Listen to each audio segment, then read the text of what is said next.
Welcome back, everybody, to your. Oh no, not wrong podcast.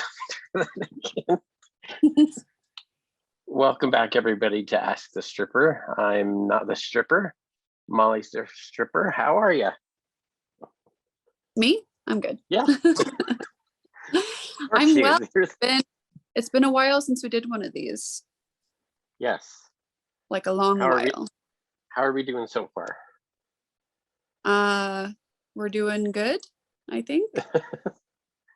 Well, I'm ready for a hot conversation because I have to turn off my AC to do these things because the AC messes with my internet. So was that an encouragement for me to hurry? No, it's fine. If I start sweating and fainting, maybe that will be a sign. Is that a hoodie? No, it's my chair in the back. I was going to say maybe take off your sweatshirt, but it's just a t-shirt. Okay. My son does that. He'll be wearing a hoodie like all summer. I'm like, I don't get it. That's wild. Too much. Yeah. Anyway, so what have you been up to the past while? Where were we when we wrapped things up? We wrapped things up on that super sad episode, right? Or did we do one more after that? No, we did wrap it up on the super sad release wise. We released the one about your dad, but recording wise, they were flipped. We did, yeah. A little behind the scenes for everybody. So yeah, has it been a couple years? No, it hasn't been that long. Are you sure? We just released them, but when we recorded them, it can't have been January. Was it January of last year when we recorded 2021? So it's like a year and a half. Okay, wow. Yeah, it's been a minute. So yeah, I've just been, working, and I mean, yeah, that's kind of it. And I'm ready. And during that time, you went back and forth between clubs, didn't you? Work at? Yeah, I even took a really long sabbatical. Like I think I took like a 9-month sabbatical at one point. Maybe I'm overestimating it, but yeah, which I think had to do with me wanting to pursue other things, but also had a lot to do with I think my dad dying and just needing a lot of time off. Because I definitely like pulled way back and just did a lot of me time this last year and a half. But yeah, and I did some other clubs. I've worked at like most of the clubs now in Utah, all of them except the full nude and the lap dance clubs. So that's been fun and interesting. But I always end up back at Trails because Trails is my family club. And you're there now. Yep, I'm at Trails now. Without going into too much, how are things there now?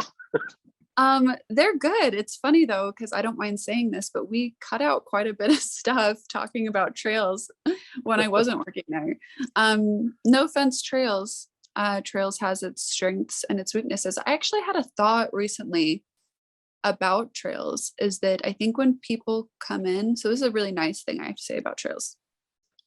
I think when people know of me and they come in, they're like expecting, oh cool, Molly's going to be like the really good dancer there. She's going to be they somehow have this expectation of what they think I'll be, when really like I'm just very run of the mill at Trails. Like Trails is very high talent, very beautiful women. Like I look around at the women I work with and it's like shocking. You've been to Trails. Yeah.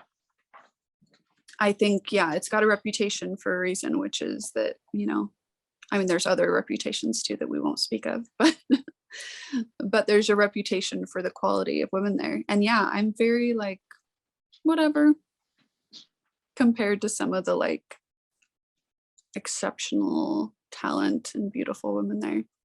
So I guess my point is, come in, you'll be like pleasantly surprised if you think I'm going to be the top tier there, because nope. Does that mean to myself? I don't want to be mean. A little bit, yeah. If you're run of the mill. I think it's more just trying to speak highly of my coworkers. That's really how I see Like, I feel like I am a talented dancer and a talented entertainer. That's true. It just goes to say that, like, there's some really insanely talented, beautiful women there. And I've said I'm biased about that because that has always been kind of my home club. But at the same time, I get a lot of feedback of people going in and having the same opinion. So maybe it's not all me and my biasness about my own friends, but just a very accurate observation. Sorry, I went to open a text by accident and I lost it. There you are. Okay. Yeah, this is separate time from that. You can talk to your friends later. All your amazing, beautiful friends. All my me. hot, sexy friends. It is really fun. Like, I think about that all the time. I'm like, I'm just getting paid to like chill here and watch this. Like, okay. It's not a hard life. If I was born a woman and had a better body, I'd be hanging out with you. Yeah, you'd be just front row with me. But I don't know if they'd want a 47-year-old up there. I'm trying to think. I told you I know I have dancer friends in that age range. So I don't know. Okay. But We'll we see. put out a call for more questions. Yeah, we signed up for the hot new thing, the NGL, the anonymous questions. And do we want to go back and forth between the ones that you sent me and those? Yeah, maybe let's do it back and forth. But I do have to share my comment about this, which is I put out a story asking for questions anonymously if they wanted to do that. But I also said if you can send them anonymously too. And I just have to say, I feel like some of those people got those twisted. Like, some of the people that sent me non-anonymous messages, I was like, did you think that was anonymous? So that was pretty funny. But yeah, let's get into some of those because they were fun. Well, What do you want to start? This one, we don't get political on here. We did one episode and we didn't release it, so We deleted it. Never happened. Never happened. So this one is, ever watched Alex Jones? Alex Jones? Yeah, he's like the crazy guy about the frogs, and basically just screams into a microphone, and That's kind of looks like me. Speed. So, frog? Is this political? Is he a frog? Oh yeah, like Sandy Hook, he thought was like what are those things? Red flag or smoke screen or something. So he's like conspiracy False theories. flag? One of those. False flag, yeah. Yeah, I've heard of that type. So no, I do not watch that. I steer clear of most extreme political views on either side. I think, okay, let's not get political, except to say that political parties are a cult. The end. and some churches. all churches, you mean? All churches, yeah. So there's that answer, and I hope he gets the help he needs. We'll pray for him. Okay, and then ones you sent me, I think we covered this last season. Have you ever dated a customer? Were repeats, but I thought we could just briefly touch on them. Yeah. Have I ever dated a customer? Do you remember what my answer was? I'm just curious. That you have, and you are currently. Yeah, I would say, that's a thing. I've done it. Others have done it. But yeah, should I expand on that at all, or what do you think? If you want to, yeah, probably just that you're very selective, and yeah, I don't know where you want to go with the answer, but we've covered it before. Yeah, anyone that I've had any sort of like depth of relationship with, whether that was like friendship or romantic, is definitely someone that was coming in a lot. So I had the exposure to them and they were tipping a decent amount. So that's kind of, what I would say is that like, that's the way you get to know a stripper, is if she has time for you, because you're there doing what you should be doing. So yeah, and I would say I see it like that it's not uncommon at all. You know, it's not uncommon for strippers to date customers or to date other staff, you know, just like any other job. But still, like I said, we talked, you know, that one time about how I don't think it's super professional for people to ask me out at work, but if something naturally evolves, that's different. But yeah, if you're paying a stripper and then asking her out constantly, there's a conflict of interest there. Like, she'd like to keep getting paid, but also she might have a boyfriend or is not interested. Or So, lines getting blurred. yeah, which, you know, yeah, that happens. Lines get All blurred. right. And then back to the NGL. So I think this is another one where they got confused of how things work. Shout me Yeah. out.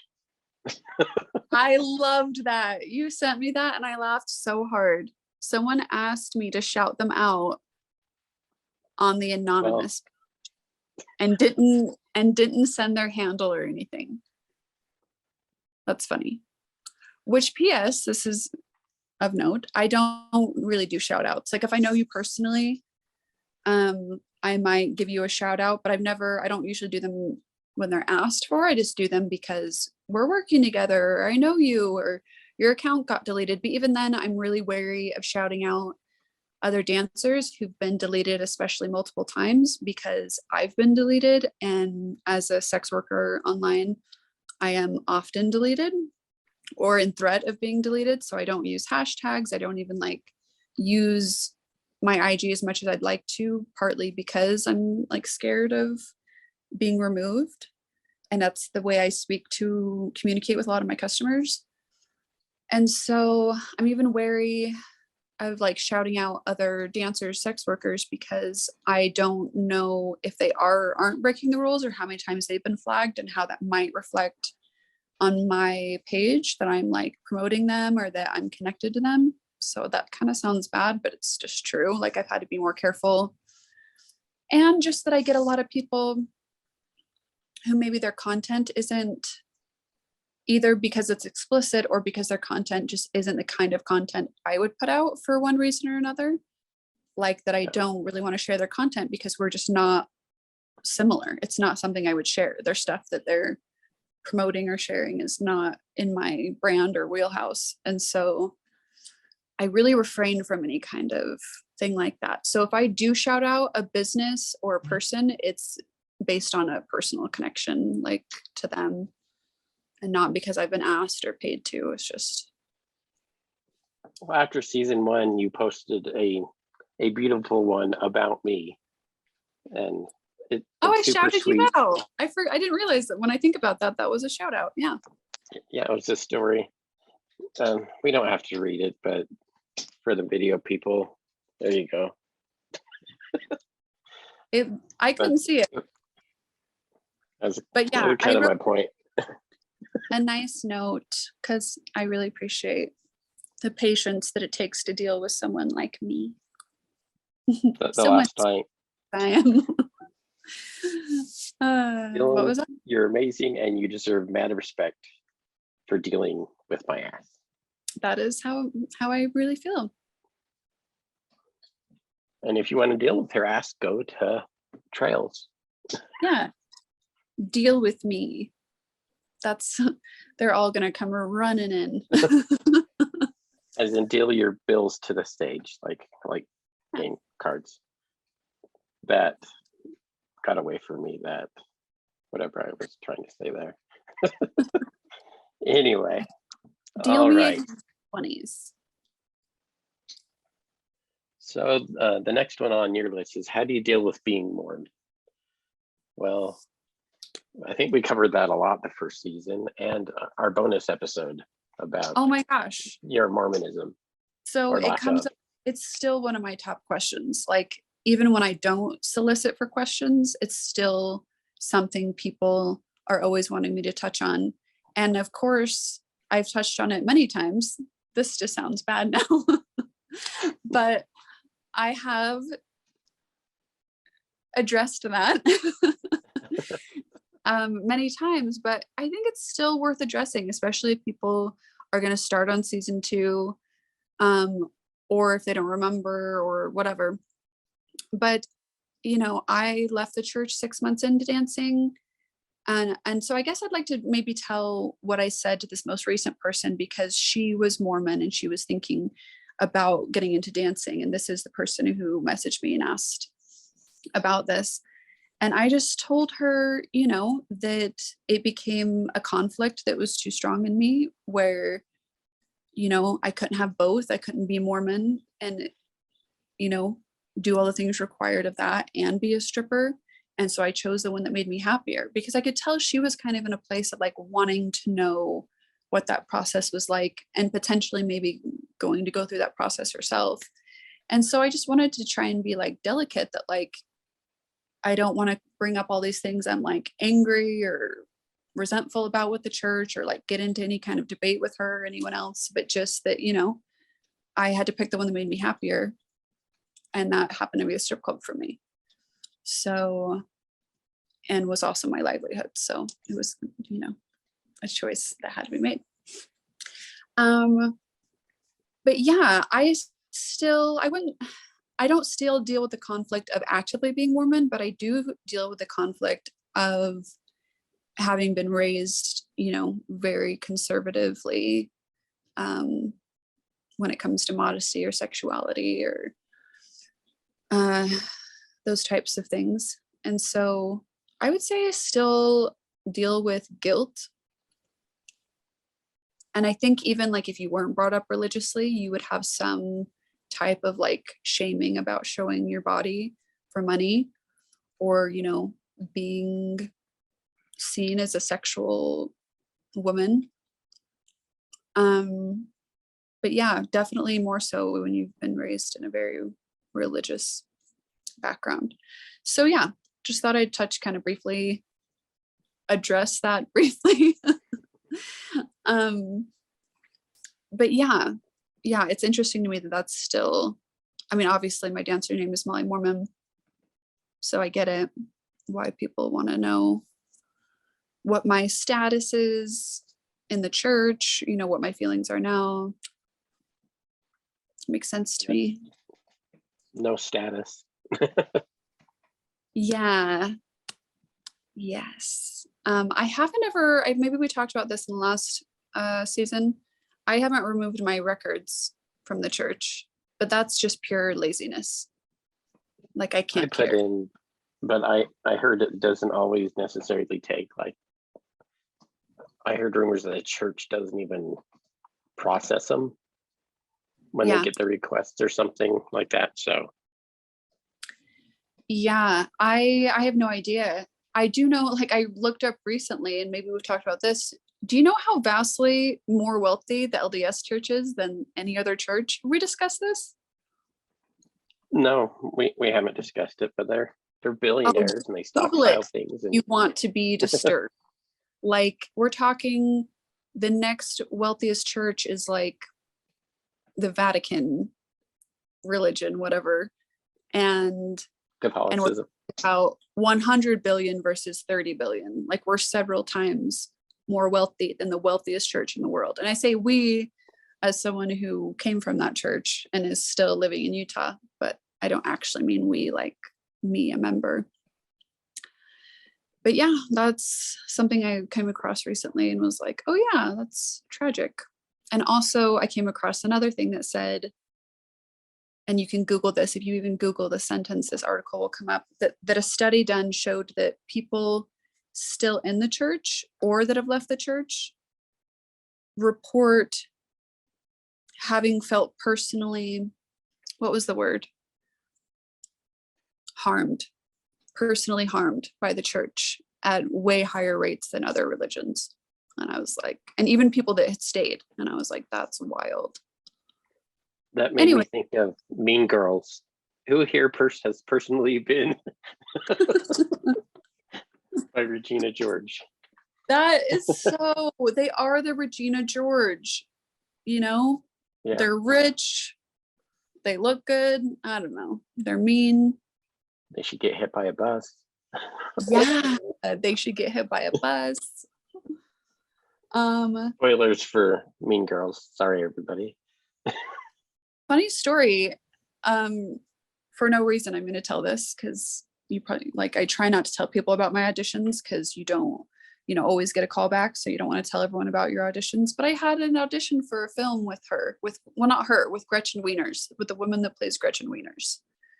And I read for her best friend, and I was like, I don't think I'll get it just because I don't know. I'm negative, but it was cool to think that I'm like, oh, I'm reading for a part that I could potentially be the best friend of Gretchen Wieners, just like Regina George. Whoa, this is coming full circle.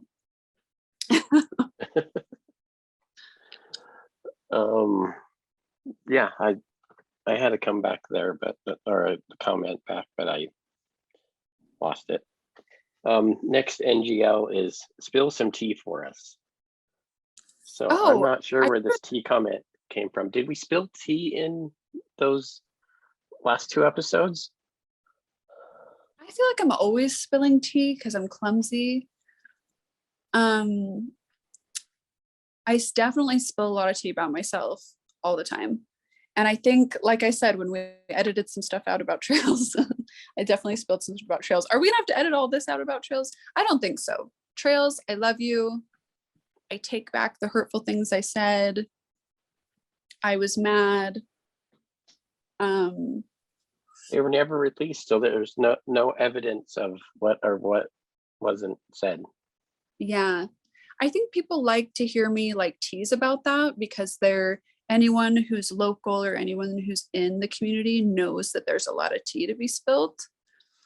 But I'm not going to because I like having a job.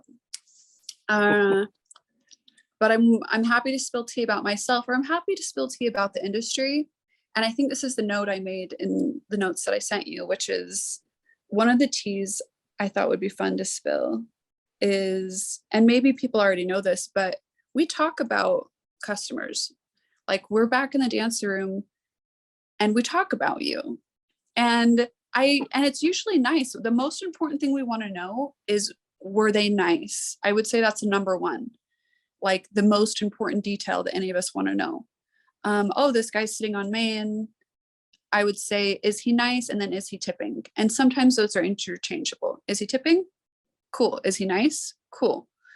But that we're just sharing information in that way. Like if you're shitty to one of us, we're definitely going to go back and tell, we're going to rat on you to the other dancers, and which might make people avoid you. Most likely will make people avoid you. But that we also talk about you in like very loving ways and very like doting is the word that came to me. Like there's many customers that like a lot of us really love, and we're just like, they're so great. I love them so much.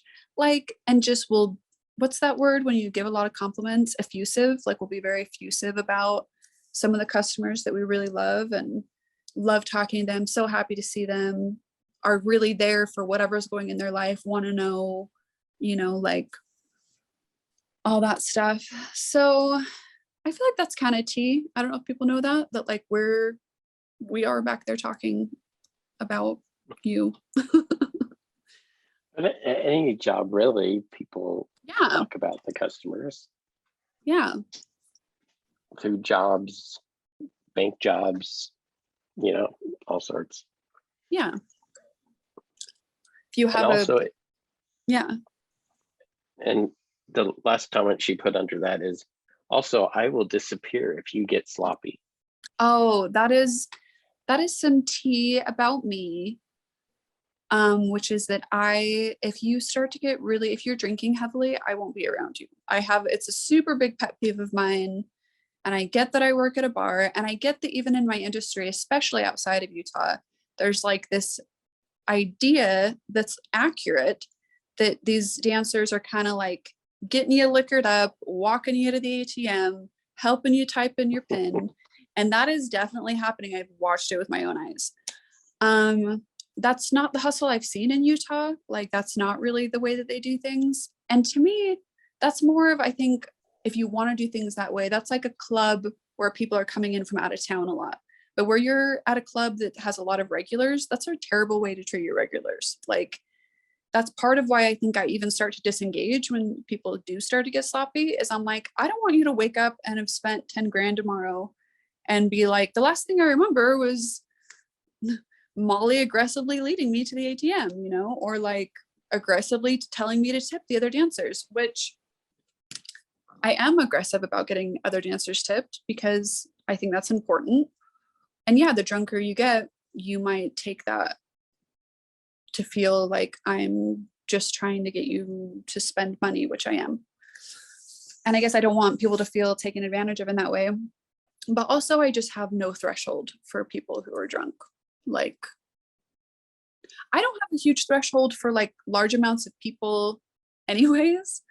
So add in, you know, any amount of liquor or, you know, other mind altering substances, and I can start to be like, all right, I don't fuck with you. Especially if you're starting, this is what I see a lot. People I even like really enjoy, if they start to get too drunk, they'll just start to maybe loudly criticize people around them. Where like, you know, you might be like saying, look, that girl's hair, or like, check out that, you know, but like when you're drunk and maybe you don't have the self-awareness to realize like I'm speaking very loudly, that's usually my cue. I'm like, fade into the bushes, like Homer in the meme, because I don't have the tolerance for it.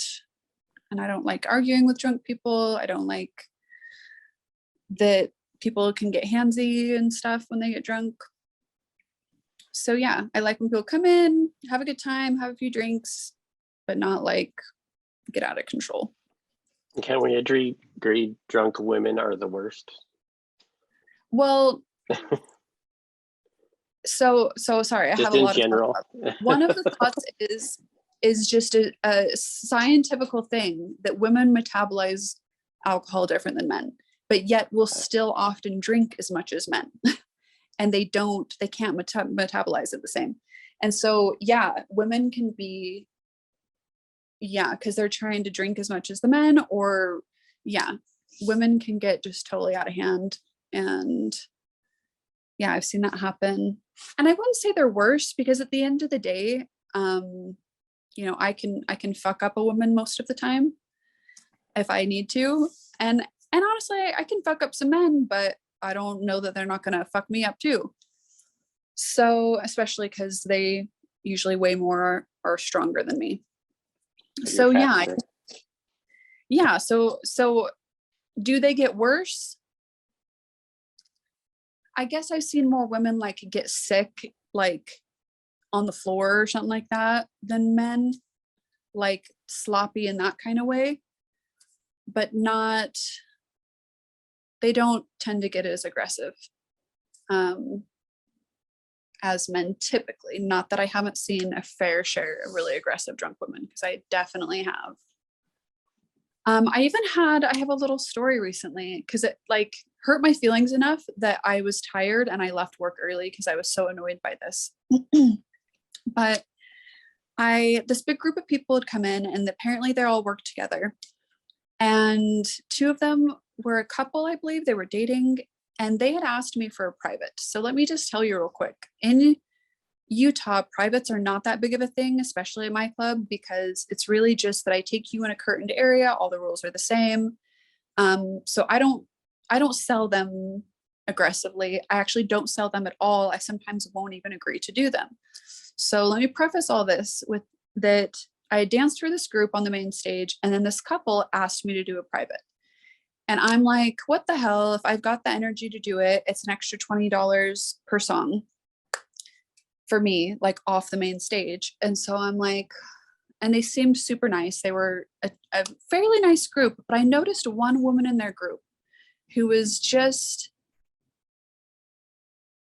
unimpressed, unhappy,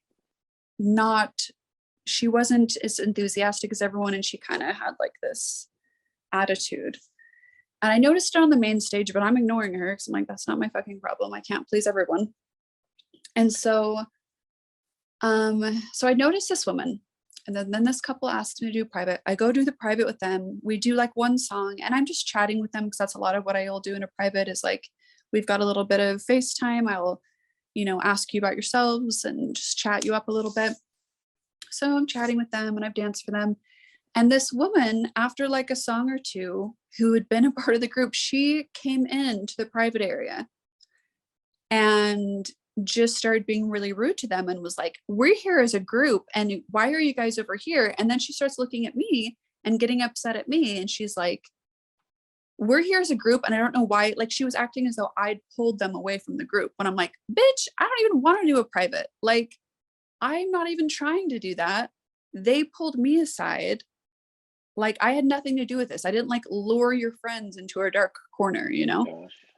And so then it was getting so uncomfortable and she was being so aggressive about it that I tried to like interact with her thinking that would help. And so I was like, hi, my name's Molly. What's your name? Like, I'm just trying to like somehow connect to her so that she'll be like, oh, this is a human being, like not, whatever. And so I tried to like engage with her and she like put her hand in my face and was like, no.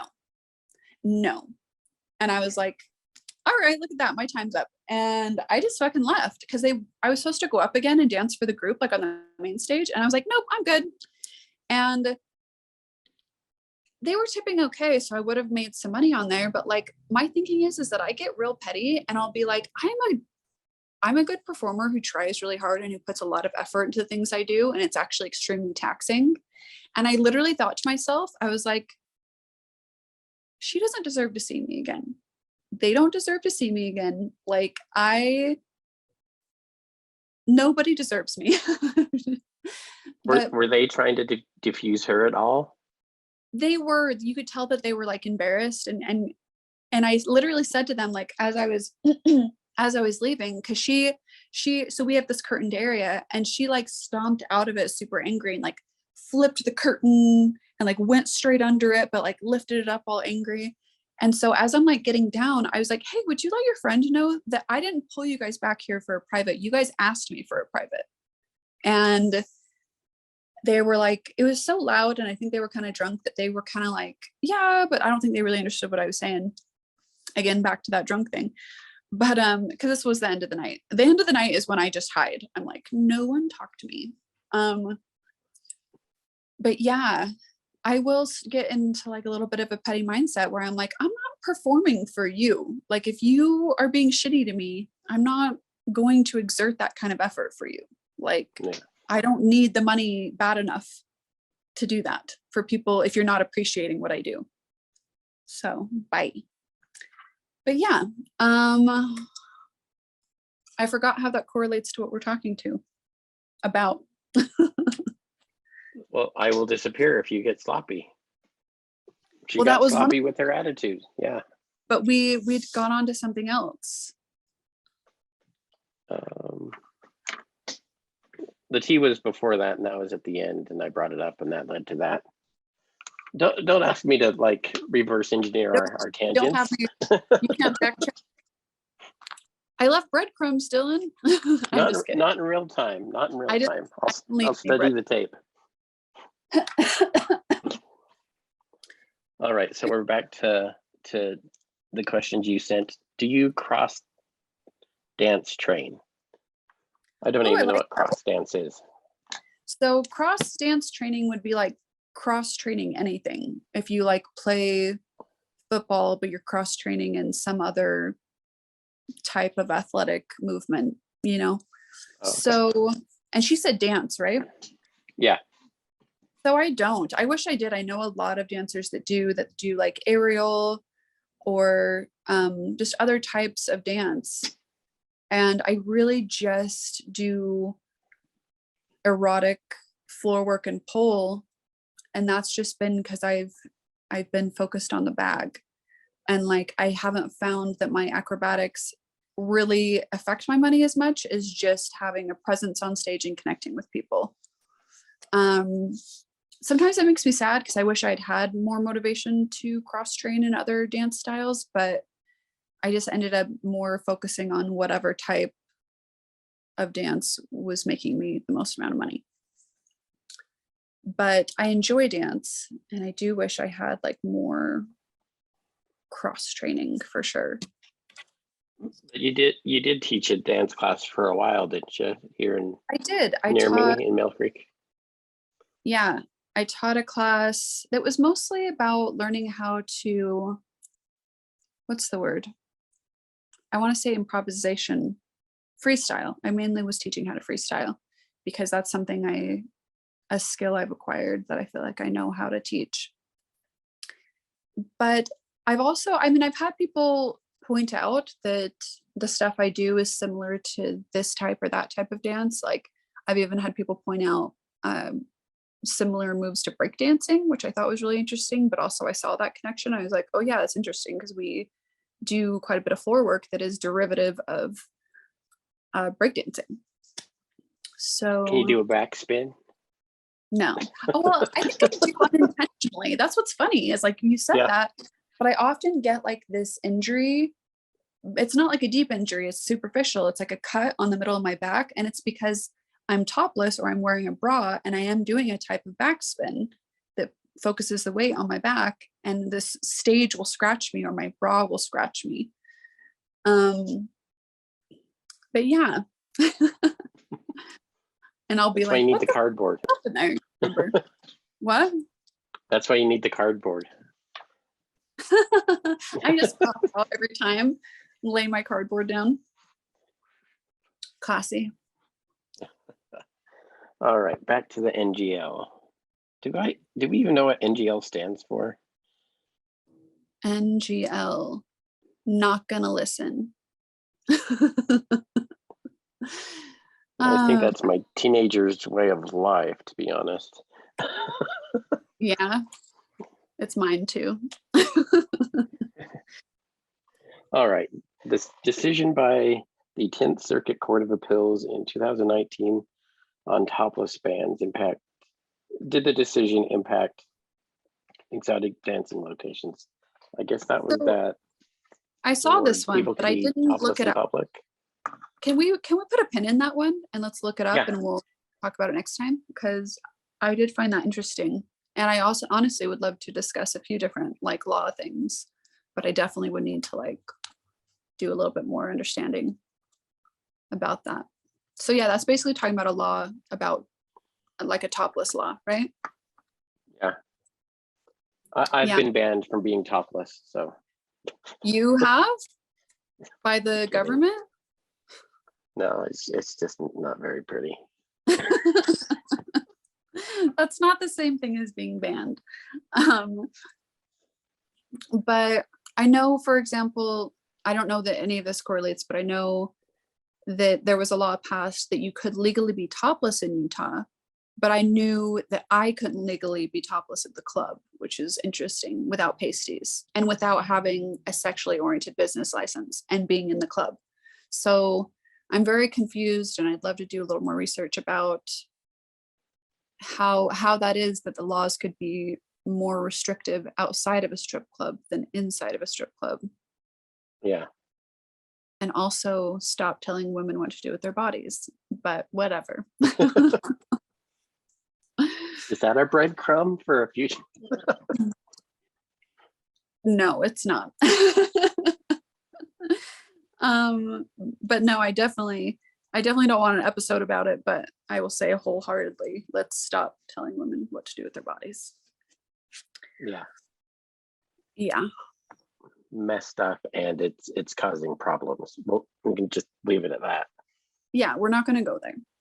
We're an entertainment mostly podcast. We're here to just be entertainment and to give you a little peek into behind the scenes. All right. Sorry, back to your questions. All right. I wasn't expecting one like this on a public, non-anonymous question thing, or I'm not sure you got. How do you like to come? This was a real question, and I wanted to express something like that it takes a lot of concentrated effort alone with your mom, was the way I wanted to respond to this person. But then I was like, why did I feel like I needed to respond that way? Like, why was I annoyed that he even asked me this? Why was I feeling any type of way about this? Which goes back to that, like, I don't really talk explicitly with customers. And I've said that's a huge part of the game for a lot of strippers and sex workers. But as someone who only participates in the dance aspect of sex work, and who only does that at a club, and who even in that aspect don't like or use or capitalize on like sexual talk, there's some part of me that just doesn't like it. It feels like a boundary for me. And I feel like you can't ever like say what's right or wrong for an individual as a boundary. And I try to express that to other younger dancers as like, there's no like right or wrong. It's like, where do you feel comfortable? Where are your boundaries? You know, when do you feel like someone's made you uncomfortable? And so I guess I don't want to discourage people from wanting to talk sexually to sex workers, because that's bread and butter for a lot of sex workers, or phone, you know, sex operators, you know. But I guess I feel like most people who know me or follow me know that I don't really engage that way. And so it just kind of always needles at me. I'm like, why do you think you can just message me and ask how I like to come? Like, dumb. So what I really meant to say was, it's none of your fucking business how I come, but thanks for asking. I'll answer it, preferably with my wife, but that doesn't always work out. So, you know, sometimes you need that alone time. sometimes. Anyway. All right. Back to the anonymous. Okay. Best etiquette for handling a strippery we don't enjoy or want to watch or financially support. Is it rude to walk away from the stage, not tip, ignore, get on phone? I love this. Okay. So I would say that you could think of this as being polite in any, like the same way you would be polite in any other situation. If someone was trying to sell you something or approach you about something you weren't interested in, that you, if you're the type of person who cares about people's feelings, that you would find a way to word that didn't feel really excessively harsh to them, right? Like, I don't like to be, I feel like sometimes I do have to be excessively harsh with people, and you might have to do that. You might be presented with a dancer who is, you know, not respecting your boundaries. And because normally this is me. So like, I said this, we were going to talk about stories this weekend, which I don't even remember the stories from this weekend. But one of the things I do remember is sitting with someone who I was unsure whether or not they wanted me there. And personally, I feel like it's my job to know whether or not I'm wanted there, because I don't want to take away from someone's strip club experience. I don't want them to walk away having had any kind of a negative feeling or interaction or experience. And so that includes even withdrawing myself. I even feel that's important. Like, I'm just not everyone's type, and that's okay. And that's just reality. I'm not everyone's cup of tea. My personality is not for everyone. My aesthetic is not for everyone. And so I feel like it's important to me and my job to be able to pick up on that. And so, for example, this weekend, when I felt that, I said, I was feeling that from someone, and I said, would you like me to leave? And I usually try and say it very directly and not sarcastically or anything. I'll literally just look at them and I'll say, am I making you uncomfortable? Or would you like me to go? And give them, and honestly, only one time did I sit with someone and he asked me to leave. And it was because, that reminds me of another recent thing, but he asked me to leave because I was asking him to tip the dancer on stage, and he got really shitty about it and like mad at me for asking, and then asked me to leave. And I was like, bye. Which a similar thing happened recently. And I'll tie this back into how you can, if there's a good way of like, you know, letting down someone you're not interested in at the strip club. But I had this experience recently sitting with a customer who was letting me tip some of the girls, but was also being very, in all of his dialogue with me, I would call him if I say the word right, a contrarian. Like even when I was trying to agree with him, he was finding a way to disagree with me. I don't know if you've met people like this or handled people like this, Yeah. but part of why I can spot it is because I have aspects of my personality that also are that way. And so I'm like, I get what you're doing, but it's unnecessary. Like, you don't need to like disagree with literally everything that I say. And so I was kind of just dealing with him at this point and kind of waiting for an opportunity to leave because I wasn't enjoying the interaction. And at that point, I asked him to tip the dancer on stage, which I don't know if we've covered this enough, even just in this episode. I don't want to sit with you if you're not going to tip the dancers. Like, I can't do it. I don't want to do it. And so I asked him if he would tip the dancer, and he ignored me. And then when he did finally like respond to me again, he said, "Would you go tip the DJ this money?" And I said, "I'd love to do that. Could I also tip the dancer? Because the dancer is in between me and the DJ. So I have to go walk past a long way past the dancer to tip the DJ." And to me, it felt like I pick up on this a lot when there's certain people that like really want to like try and make the dancers feel a certain type of way. This isn't unusual or abnormal. Like, I get when they're like trying to like, and I'm like, I'm not going to play this game with you. I'm not going to walk right past a dancer and not tip her and go hand money to the DJ. I love the DJ. He works hard. He does a great job. But you know what he's not doing? Taking off all of his clothes for strangers and climbing a pole. Okay. So I'm not going to walk past that woman doing that to go hand money to the DJ. Sorry. And so I said, could I tip the dancer on the way too? And he said, no. And I was like, all right, well, it was nice chatting with you and I will see you later. And he's like, bye. And I was like, bye. I don't care. Like, I can't sit with someone who's wanting to play those kind of games. Like, Yeah. not cool.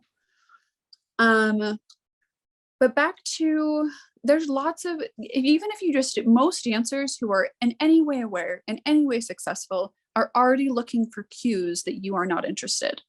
Like, maybe they're still going for the hard sale, but most of the time, like, I need to have some kind of rapport with you and some kind of connection with you to be able to interact with you for extended periods of time. Like, I want that. I really don't want to spend time with someone who I don't have that with.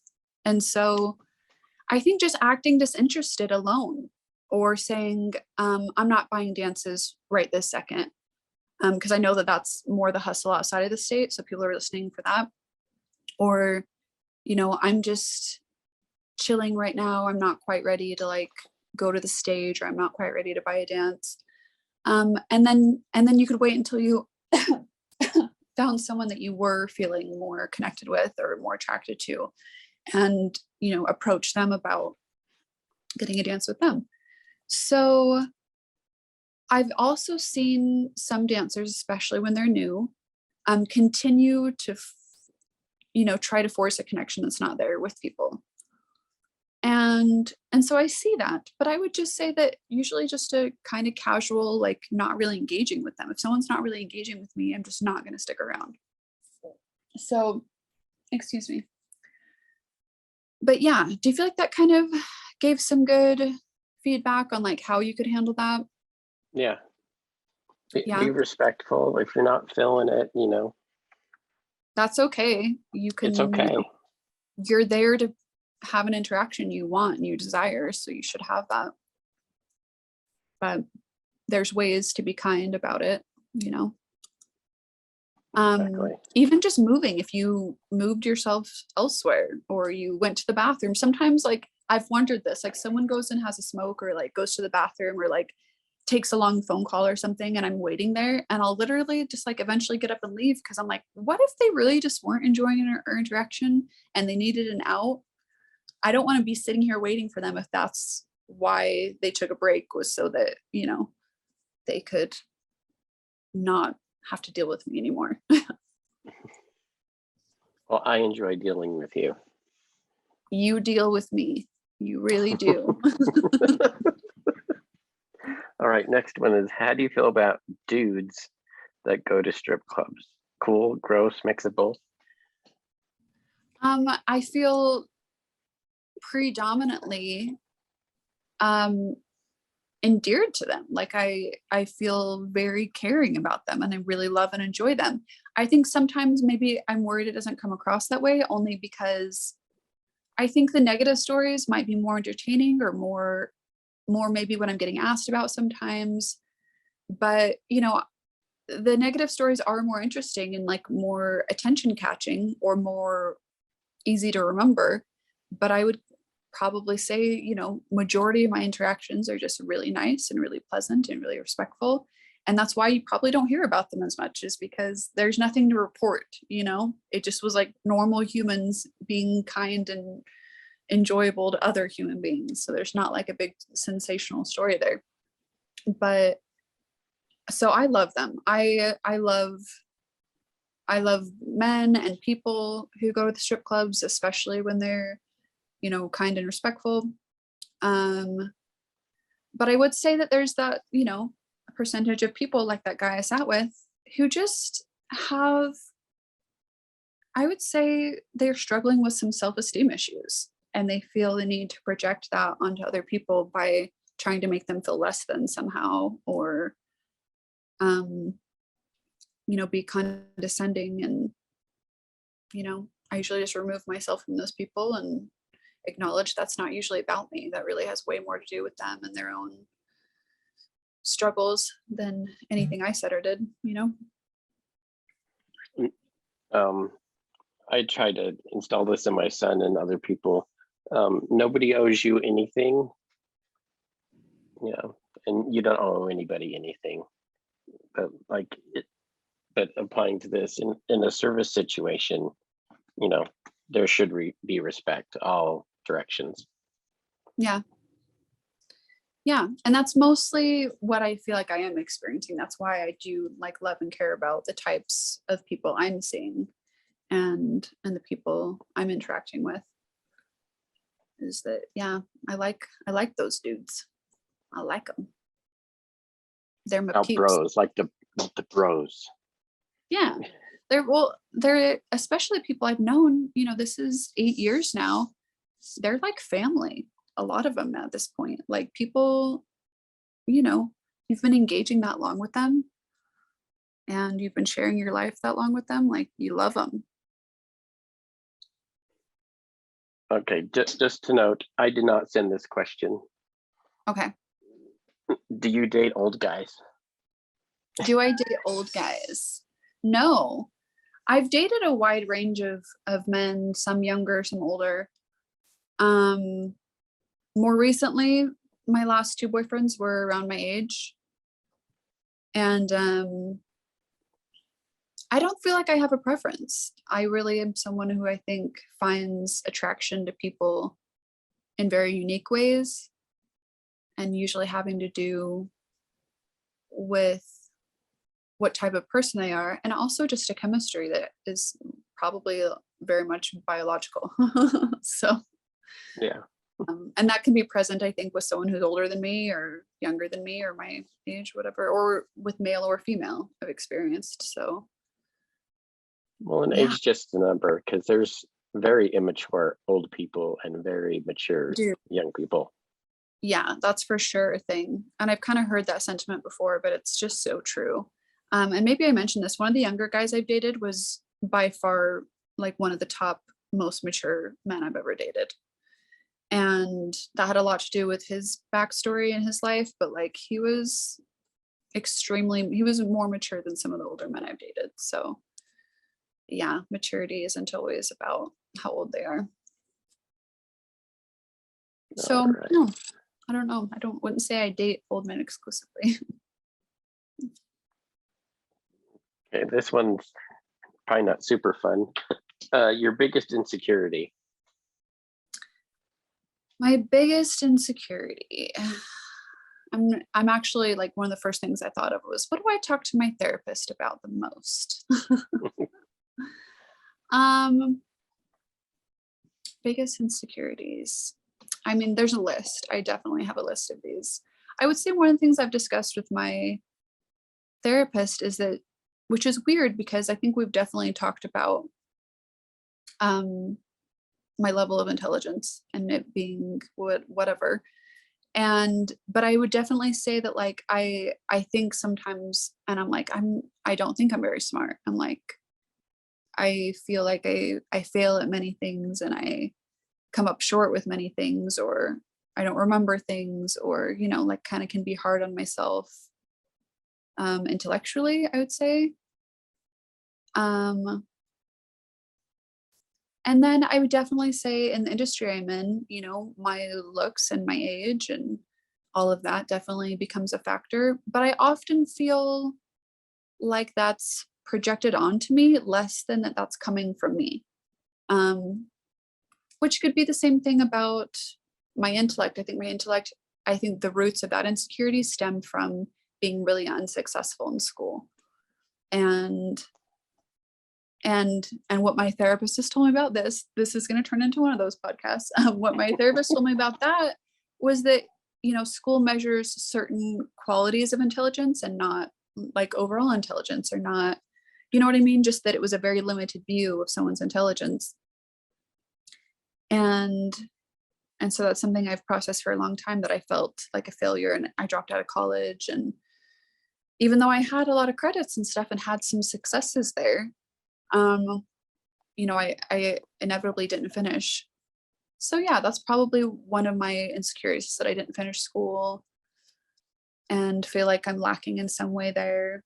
And then also that, yeah, like, you know, how I look, and I feel like I try to work on how I look and it still never really feels like enough, or that I'll ever really be attractive enough. Or, I mean, I told this to one of my girlfriends maybe a long time ago, many years ago at this point, and she was shocked to hear or understand or know what this felt like for me. But I said to her, I said, I have felt so ugly at times that I felt like I couldn't and shouldn't leave the house.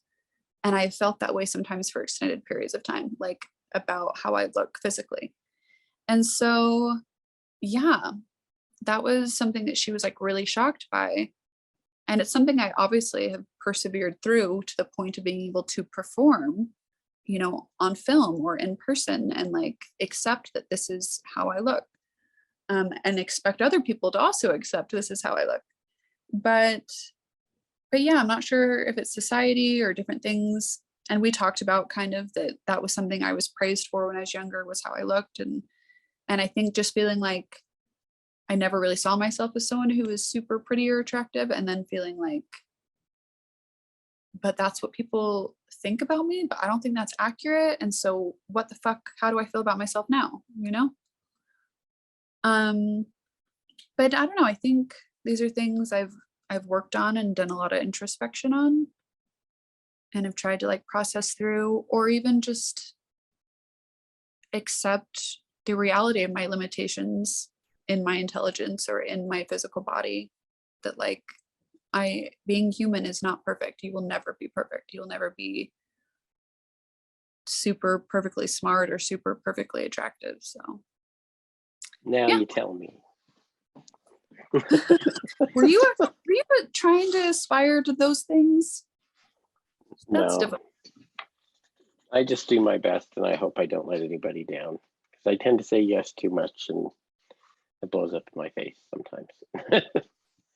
Yeah, there's a book called I Feel Bad When I Say No. Have you heard of that book? It sounds familiar. Yeah. So I relate with you a lot on that. That will be our first book club selection. Okay. I feel bad when I say no. I had an in-law tell me when I was raising my daughter. I don't know if anyone else remembers these types of parenting sentiments, but there was this thing like, you can't say no to your kid. It's bad to say no. And I had actually my mother-in-law at the time tell me, you shouldn't tell her no, and you're not supposed to tell a kid no. And I looked at her dead face and I was like, no will be the first thing my daughter learns. She will learn that no is okay, and that no is important, and it's okay for there to be a no. Yeah. Because I don't think I think that's part of the conditioning that created people who have a hard time saying no. But yeah. Yeah, totally agree.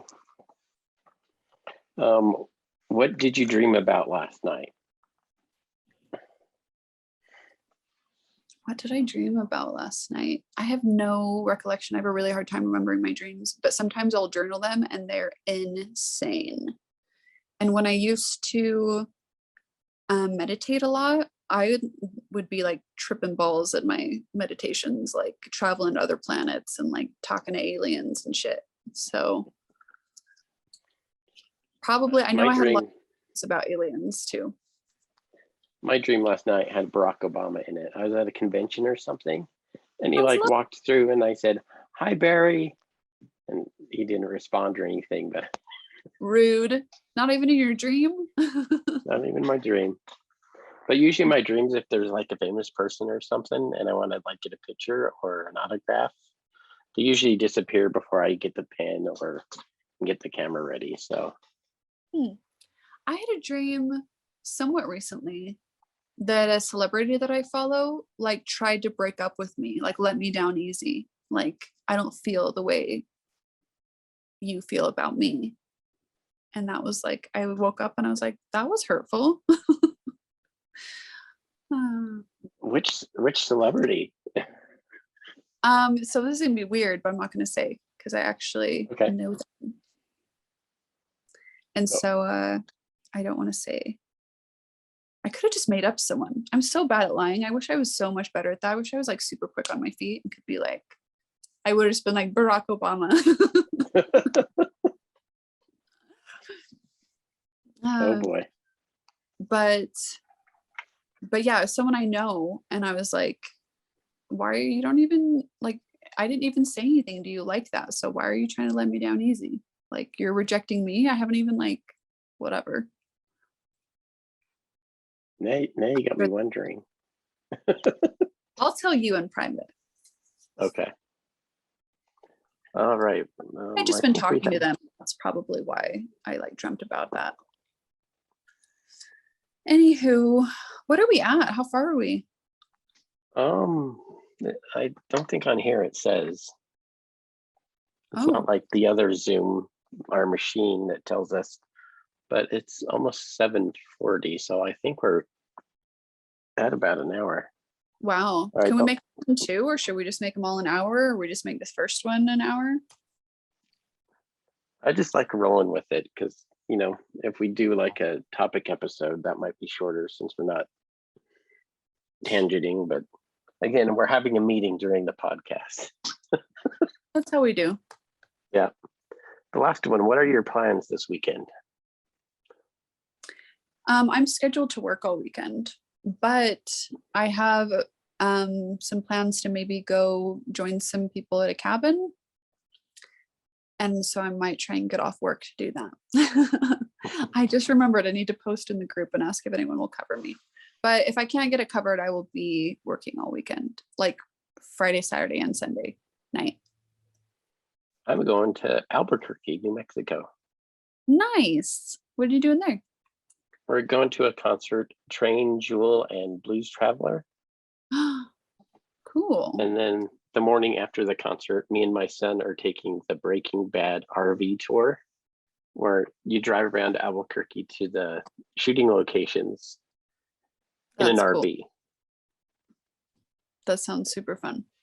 And I'm going to dress up as Walter White. I'm going to shave down to a goatee and wear an outfit to look like him. I think all vacations should have a movie theme element. That would be cool. And our last, well, we did a Colorado trip, and then on the way home, we went to that the place in Forrest Gump where he's running, and he stops running in southern Utah. Yeah, I already know what part you mean. Yeah, we stopped there and got pictures like close to the spot because there's like a post there that says here it was, and that's cool. I should Google that kind of stuff and like check out wherever I'm at, what movies have been shot there. I'd be into that. So yeah, and then we're going to Orlando in October doing the Disney World thing. Nice. And last October we went to Italy, the homeland for the motherland for both of our ancestors, and that was an amazing trip. Yeah, I'm jealous. I want to go to there. It's amazing. We did the Vatican Museum, and it was incredible. And Rome and Venice, and it's a whole nother episode or a whole nother podcast. As you already travel, not out yet. Preview. Anyway, that's all the questions. I hope everybody enjoyed our return, and even if you didn't, you've got 9 more of these coming. So we enjoy doing it, so that's what's really important. And I am bummed we're not in person, but I think it'll work more frequently this way. I think we'll be more consistent. I think we should try and get them out weekly. For sure. Do you want to wrap it up and finish talking, or well, after? Said you couldn't remember any tales from the poll or whatever. Oh, that segment. Is that what we're gonna call it? Tales from the poll? Or pole position, or what were some of the other ones? We're trying to come up with segments, everybody, and that was the name brainstorm. Where I just tell some stories from the weekend. I think I inadvertently already did that. We could make it a more like part of a section, but I think I'm naturally going to be doing that, especially if we're going to be weekly. I think just naturally the most recent things are going to come up. Here they were: tales from the pole vault, or pole vault. Position. That's good. Pole vault. I like that. I think that's all the episodes, really. I think it'd be fun to have a section that's spill the tea too, and I just randomly think of whatever tea I can spill. You know? Yep. No tea bagging allowed. No tea bagging. That's from the male stripper side of things, I guess. Anyway.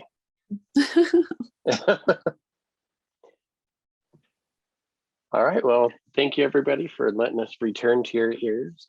Follow us on our socials. Send out your socials. Molly the Stripper and Ask the Stripper are both of them, right? Yep. And you run the Ask the Stripper and I run the Molly the Stripper, but we both get the questions here for the podcast when the time comes. And follow Indy's Instagram, Schnauziodis. Is he in here? No, he's not. He's in the room, but he's my buddy. While endeavor to follow him. Yep. But yeah, send questions because we need more questions always, right? Yep. And we'll put up the we'll do a story with the NGL when we get close to recording, so we can get those rolling in fresh. Yeah. All right. I think we did good for our return. Yeah. I'm mumbling and rambling, so we probably should wrap it up. Thanks for listening. Thanks for listening, everybody. Bye-bye. Bye. Bye. All right, where's the stop recording?